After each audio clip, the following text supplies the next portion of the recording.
Hey guys, Matt Irish with Ryvid here. I'm about to walk you through setting up the rear brake on the Anthem motorcycle. So the tools you're going to need to do this job are a 12mm wrench, a 10mm wrench, a set of calipers pre-adjusted to a 12mm gap, a T40 socket, that's a Torx type socket, that's the little star guy on the end there. And then I've actually got just a regular socket wrench and also a torque wrench to set the final torque on the bolts. One side note, if you have these shoulder type bolts on your Anthem, these were rear brake bolts that we were using for a little while in production, these require a T30, so a smaller star bit, a T30, not a T40.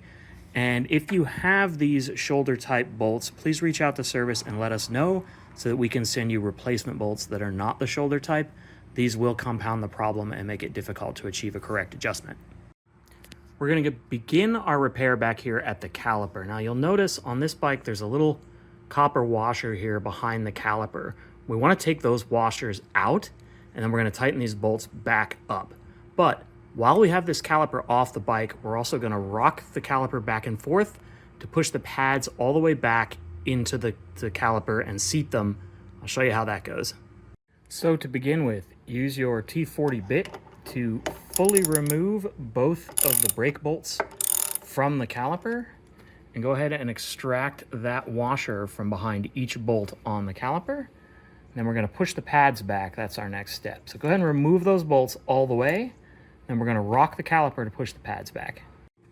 All right, so now that the bolts are out, we're going to grasp our caliper. We're going to lift it up off the rotor and we're going to rock it side to side like this. This will force the pads all the way back into the caliper so that they're at a completely neutral and original setting. You can also do this with a plastic spreader tool or any other caliper brake pad specific tool, but this is a really safe way to accomplish this easily while the thing is sitting on the bike. So you're going to rock it back and forth, and as you can see, more and more play develops as the pads push back, so now the caliper is a loose fit. We're going to reinstall our bolts now, and we're going to torque them to 12 foot-pounds. We're going to go ahead and put some final torque on each of these fasteners.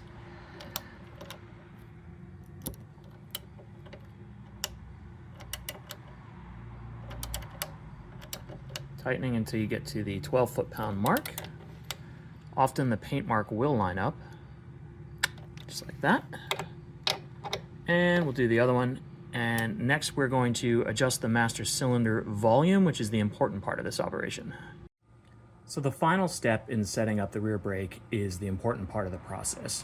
We need to make sure that this threaded portion of the rod here is exactly 12mm or slightly less, never more. You don't want the gap to be more open than a 12mm gap. As you can see on this bike, this caliper is preset, currently 12.06mm. We slide it into the gap here and you can see it has up and down play in the threaded area. So that means that this gap is too big and we need to close this up a little. To close that gap, first we need to loosen this lock nut at the bottom. This is a 12mm nut. You can just slide a wrench over it and knock it loose. It'll turn freely by hand once it's loose. Next, kind of keep it hand tight down against the bottom just so that this measurement gap stays consistent. Then we're going to use a 10mm wrench to adjust this knob, turning it toward the frame, so clockwise from where I'm sitting here behind the bike. You're going to turn it only about a quarter turn at a time until this gap closes to exactly 12mm. It can be tricky to get the wrench in there. Sometimes you have to reach from the backside like this and turn on it, but it doesn't take a lot of force, as you can see, to turn the nut. So you don't need to really fully seat the wrench, but do be careful not to strip that as you go. So each little quarter turn or so, sometimes you got to come at it from the other side, and then each time you make a turn, take your caliper and check that gap. And as you can see now, I'm exactly at the 12mm gap. There's no up and down play at my caliper. So I can lock this bottom nut in place, take your 12mm and give that a good little tighten against the base plate. And that's all there is to it. So now this gap is correct. That means the volume ratio here in the master cylinder is correct.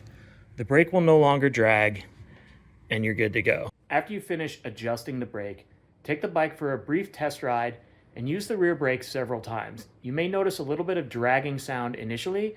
That's normal since we've completely rebedded and reseated the pads, but the dragging should stop almost immediately and not return, and you should no longer have any heated brake situations or anything like that going on. If you have any questions or concerns about this process, feel free to reach out to us at service. We'll happily help you out.